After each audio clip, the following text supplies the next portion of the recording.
खबर शामिल करांगे अलीपुर चट्टा तो जिथे गवर्नमेंट हाई स्कूल नंबर 1 दा ग्राउंड साख्ता खस्ता हाली का शिकार है। हालांकि 1 साल कबल ए स्कूल डीसी साहब ते कमिश्नर नवीद हैदर ने खसूसी हिदायत नाल बनाया सी। इस हवाले नाल मजीद जानने जी बिल्कुल, मैं इस वक्त मौजूद हाँ गौरमेंट हाई स्कूल के उस ग्राउंड के जोड़ा 1 साल पहला डीसी साहब और कमिश्नर साहब ने महकमा हाईवे तो लैके इन्हों सपुर्द किया।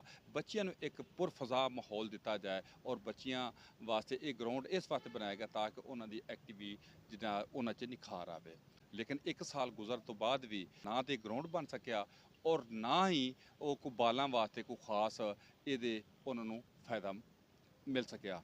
यह ग्राउंड अज वीरानिया का मंजर पेश कर रहा है। मेरी राइट साइड से वेखो तो अलीपुर चट्ठा का मेन रोड है जिते नजायज़ अड्डे ते चांद गाड़िया ने कब्जा किया होंगे। मेरी लैफ्ट साइड से बड़ी प्यारी बिल्डिंग है जी गौरमेंट गर्ल्स हाई स्कूल की 1 नंबर की।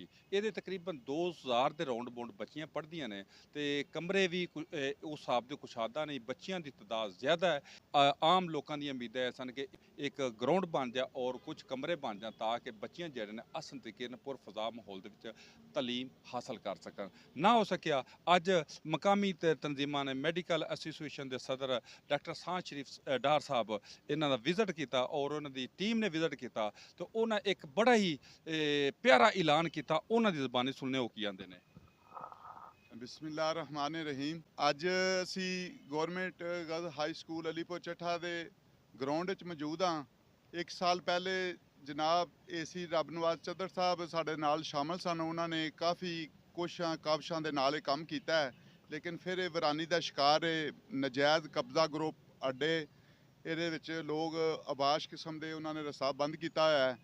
साड़ी दिली ख्वाहिश है कि मैं अपने भाई शफीक महर साहब के नाल मिल के अपनी यूनीयन के नाल मिल के अपनी मदद आप दे तहत असी कोशिश कर रहे हैं कि इंशाल्लाह अल्हम्दुलिल्लाह असी मकामी MP अदनान अफसर चट्टा साहब और MNA बिलाल फरूक ताड़ड़ साहब की मौजूदगी के इंशाल्लाह असी 4 फिल ये काम शुरू करना चाहते हैं कि कम से कम बच्चियां साड़ियां जिहड़ियां 2000 तो ज़्यादा इत्थे तलीम हासिल कर रही ने। साड़ियां ही बच्चियां ने, वतन भी साडा है। असी साढ़े ते फर्ज बनता है कि असी इन्हां दी खिदमत करिए। बेशक गौरमेंट काफ़ी काम कर रही है लेकिन साडा भी ये फर्ज बनता है कि असी इन्हां लोगों की मदद करिए। ये सदका जारिया है। ये अपनी यूनीयन के नाल असी 4 फिल इत्थे सिलाई मशीनां और फैशन डिजाइनर के असी कोर्स शुरू करवा रहे हैं जिहड़ी तकरीब बाद दे विच इंशाल्लाह साडे MP MNA मकामी मौजूद होणगे। असी अपनी मदद आप दे तहत इस ग्राउंड नूं इंशाल्लाह जिहड़ी वीरानी का शिकार बनी हुई है असी इहनूं खूबसूरत बना के उस तो इलावा असी इहदी चार दीवारी महफूज करके अपना फर्ज अदा करांगे।